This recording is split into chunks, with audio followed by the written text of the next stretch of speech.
Right.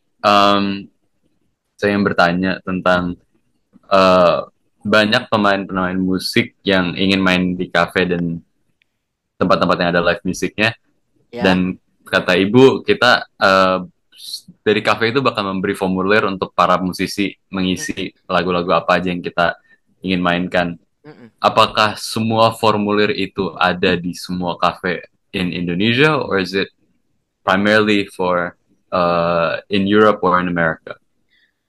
As far as I'm concerned, I know that in Europe they have the formula, the forms, and US as well, and in Australia as well. Good. Ini terkumpul nih ya uangnya nih 1 juta di lembaga. Setelah dikurangi biaya administrasi mereka 250.000 Swiss franc dan di sisanya ini ada 850.000 Swiss franc untuk distribusi. Langkah satu, total poin dalam kumpulan ya. Semua penggunaan yang dilaporkan dalam periode tersebut artinya dihitung sebagai 10 juta poin.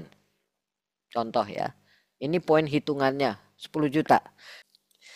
Nah, kemudian di sini ini yang perlu kita ketahui yang banyak sekali di Indonesia ini belum mengetahui. Pembayaran royalti untuk penggunaan musik di Indonesia. Di Indonesia. Oke, siapa yang Anda bayar? Ini juga kita harus tahu. Kalau di Indonesia ya.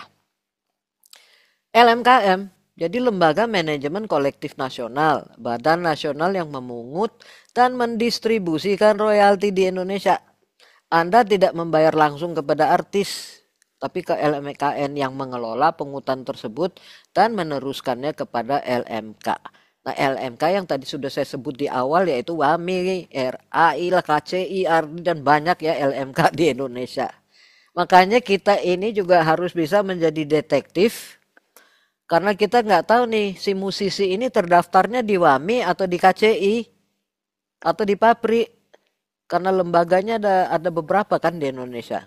Ini juga cukup membingungkan. Dan hitungan yang secara dasar sudah saya paparkan tadi di awal oleh Swisa. Kemudian tanda tangani perjanjian lisensi namanya. Jadi yang punya kafe tanda tangan sama LMK. Bukti hukum bahwa tempat festival Anda memiliki izin hak musik begitu. Nah, kemudian dapatkan sertifikat atau lisensi yang menunjukkan bahwa bisnis Anda patuh dan aman. Sampai sini ada pertanyaan kah?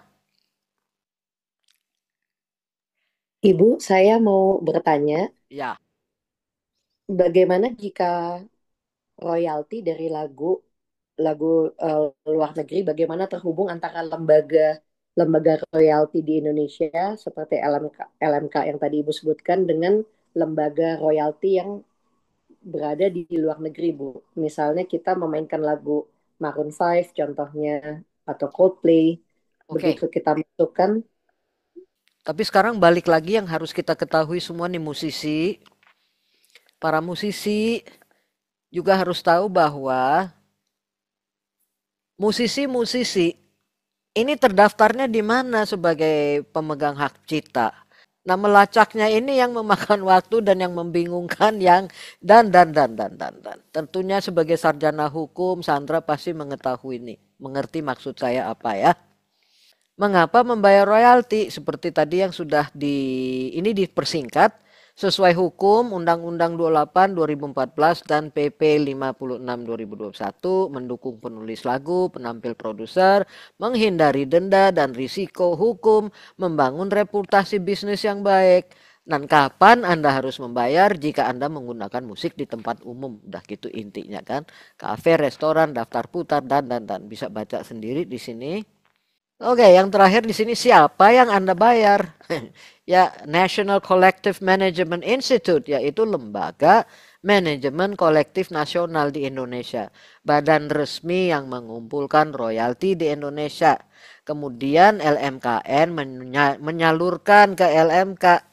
Kemudian baru dari mereka ini, lembaga-lembaga ini baru dibagikan ke para kreator, yaitu penulis lagu, komposer, semua-semua yang terdaftar sebagai anggota yang memiliki hak cipta. Gitu. Halo, halo. Saya ada pertanyaan, Bu. Ya, Kalau misalnya kita kayak kita di kampus jam session terus kita kan mainin lagu orang. Nah, itu kebijakannya gimana, Bu? Ya kita kan di dalam, kita nggak komersil. Oh, oke. Oleh sebab itu kalian-kalian nih mahasiswa musik tuh penting banget tahu soal royalti mekanismenya. Dan lihat perbedaan antara internasional dan nasional. Dan seharusnya di Indonesia nih harusnya ada satu aja lembaga. Tapi ini ada banyak. Belum lagi yang nasional lagi, yang satu lagi Haki. Ya kan? Tahu kan Haki? Kalau di Jakarta tuh di Daan Mogot tuh kantornya tuh. Itu juga bisa daftar ke situ, bukan hanya logo aja atau nama perusahaan, tapi juga musik. Prof. Deviana, apakah saya boleh Ya masuk? boleh Oh, dong. silakan, ada yang mau bertanya tadi. Ya. Baik, saya izin bertanya, Prof, karena di sini menyangkut pembagian royalti sebagai penulis lagu, karena saya juga baru menulis lagu, Mhm, dan ada yang namanya pembagian royalti dengan arranger, seperti itu. mhm, Kalau secara hukum bisnis, memang dasar pembagian royalti itu belum jelas karena berdasarkan asas kebebasan berkontrak. mhm. Nah, tetapi kita tahu bahwa pembagiannya itu tidak jelas dan hanya berdasarkan feeling. Siapa yang lebih berkontribusi? Apakah saya sebagai penulis lagu atau arranger yang lebih mengemas musik dengan spektakuler? Ini menjadi satu keresahan saya. Apalagi kalau ada label yang masuk, memang intervensi label terhadap pembagian royalti itu jadi semakin besar. Mhm. Misalnya, eh, saya kontribusinya hanya sedikit, memberikan lirik sedikit saja, tapi label maunya saya dapat 50% royalti. Dan ini merugikan arranger saya sekaligus penulis lagu juga. Nah, ini yang menjadi permasalahan untuk saya sendiri. Sehingga asas kebebasan berkontrak itu tidak bisa berdiri tanpa adanya teori musik gitu, Prof. Saya ingin bertanya, Prof, terkait dengan unsur-unsur dari lagu itu sendiri seperti apa, mulai dari lirik, aransemen, kemudian komposisi lagu itu seperti apa agar pembagian royalti itu jelas, Prof. Terima kasih. Ah, nah ini buku manual. Jadi waktu belum ada digital dulu, ini tahun 86 saya terima nih buku yang isinya semua tentang regulasi Swissa, bentuknya masih fisik. Jadi dulu tahun 86. Di sini ada hitungannya, contoh tunggu ya, saya kasih lihat. Hayya. Nah, nih. Oh ya, terlihat sedikit Oke, ya. karena kelihatannya hitung-hitungannya Swissa. Lagu saya dulu namanya Red Dust Team. Ini lagu untuk sebuah sandiwara. Ya, saya sebagai komposer dulu di teater teater nasional di Swiss. Terdaftar mulai tahun 1992. Jadi hitungannya itu 50, 0,80, 2,5, 25. Karena saya sebagai komposernya saya yang terima semuanya, sebagai arrangernya juga 80% daripada apa yang mereka dapat. Tadi udah saya jelaskan kan di awal bahwa biaya administrasinya mereka juga karena banyak sekali yang mereka urus gitu ya. Jadi saya dapat 80%.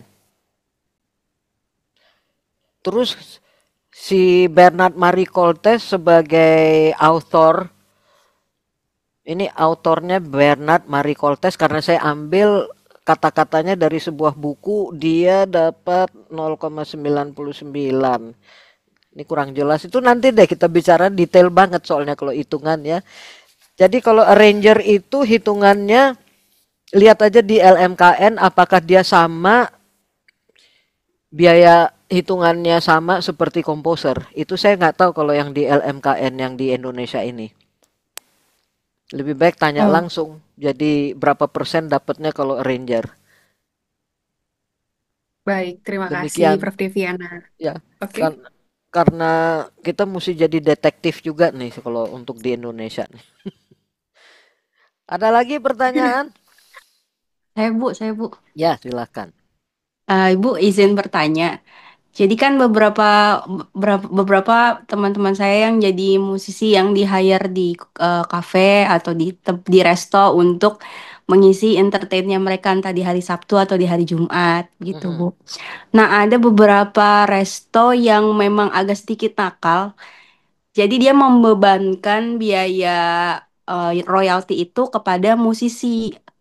seharusnya itu menjadi tanggung jawab musisi kah atau menjadi tanggung jawab resto yang meng-hire musisi tersebut karena musisinya cukup merasa keberatan karena kan fee-nya tidak terlalu besar ya Bu kalau di resto seperti itu, tapi harus dipotong dengan royalti juga begitu Bu. Apakah ada Begini solusi? permasalahannya, kita balik lagi dari awal ya, kembali ke awal. Artinya, sebelum kita menjalankan atau mengimplementasikan kewajiban pembayaran royalti dan lain-lain, seharusnya itu disosialisasikan dulu kepada masyarakat. Jadi masyarakat tahu mekanismenya, kewajiban dan haknya. Ya, buku panduan umpamanya dari LMKN. Jadi si pemilik kafe, oleh karena huru-hara soal royalti ini, tahu-tahu band mau main terus dipotong honorarnya atau fee-nya untuk pembayaran royalti, tidak bisa semena-mena seperti itu karena tidak ada hukumnya yang jelas. Balik lagi, belum mengerti mekanismenya. Kita nih kongsian nih semua nih, Sachi, Silon, Kay, sama Yonatan, sama Sandra bahkan, sama Aprilia. Kita rame-rame kongsian buka mie, daya mie gitu ya. Mie goreng, kue tiaw, semua. Buka nih, oke. Terus kita rekam MP3 ratusan lagu buat background musik ya kan? Nah, ratusan lagu itu kalau kita yang mengerti mekanismenya, saya nih pribadi akan catat satu persatu lagu-lagu yang akan kita puter sebagai background. Siapa penciptanya, tahun berapa, udah? Nah, nyalakanlah itu. Neng neng neng neng neng tiap hari. Oh, kalian memainkan background ya, harus bayar nih sekarang. Tunggu dulu, jelaskan dulu mekanismenya, bayar apa? Nah, yang akan membingungkan kita semua adalah si lagu-lagu ini kan campuran, ada yang dari Italia, ada yang dari Inggris dan bagaimana melacaknya yuk? Mereka tuh anggotanya di mana? Terdaftarnya di mana? Lembaga yang mana? Itu memerlukan waktu, bisa-bisa sebulan tuh kita cari gitu. Umpamanya Richard Gere dari Amerika, karangannya dia ada di salah satu ratusan lagu yang kita putar nih tiap hari di restoran mie-nya kita. How are you going to find out in all the hundreds of the songs that we play as a background? Ayo. Nah, terus mekanismenya nih kita udah tahu nih, ini ya membingungkan nih, ratusan pencipta lagu yang kita nyalakan, kemudian menjelaskan ke LMKN-nya yang datang nih petugas ke restoran kita. Beda halnya kalau live musik. Kalau live masih bisa dihitung karena biasanya kan 2 set, 3 set paling 16 lagu. Maksimal 20 lagu. Oke, taruh satu lagu contohnya adalah andai kau datang kemari Kus Plus, kita tahu. Nah, kita tanya dulu Kus Plus itu lagunya terdaftarnya di lembaga yang mana. Mau kok kita bayar royalti? Mau. Asal tepat sasaran. Kan kemarin udah ada yang protes tuh, siapa tuh pemusik terkenal Indonesia yang dia bilang dia mau kembalikan uangnya karena nggak jelas hitungannya juga ke dia kan. Bukan Jadi Ibu begitu dalam caranya, nggak, bukan begitu. Ini ulang tahunnya di mana? Di kafe atau di di rumah? kafe misalnya di kafe Ya di di Hard Rock kafe. gitu. Ya kalau hard rock tanyakan dulu. Ini kan ambur adul nih sekarang di Indonesia. Jadi Iya. jalan yang paling benar adalah kalau mau mengadakan di hard rock, tanya dulu ke hard rock. Mereka punya nggak perjanjian lisensinya dengan LMKN? Yang paling benar begitu. Kalau itu tadi misalnya oke sudah punya, tapi ada yang saya mau nyanyiin itu lagu tahun 40 yang belum mereka daftar. Itu gimana, Bu? Ya tetap aja sama Bu. Yang paling benar adalah lisensi dulu, ditanya apakah terdaftar di LMKN gitu. Sebagai pemegang lisensi untuk melaporkan ini lagu-lagu yang dibawakan di kafenya. Kalau saya diberikan, ya terima kasih banyak. Tapi kalau tidak, materi yang disampaikan Prof sangat membantu saya untuk memperdalam terkait dengan royalti. Seperti itu, Prof. Terima Ya, kasih. sama-sama, dan ditambahkan lagi di ini, dibaca aja bukunya sampai benar-benar disimak dan di ini ya, you visit all the websites yang tertera di situ.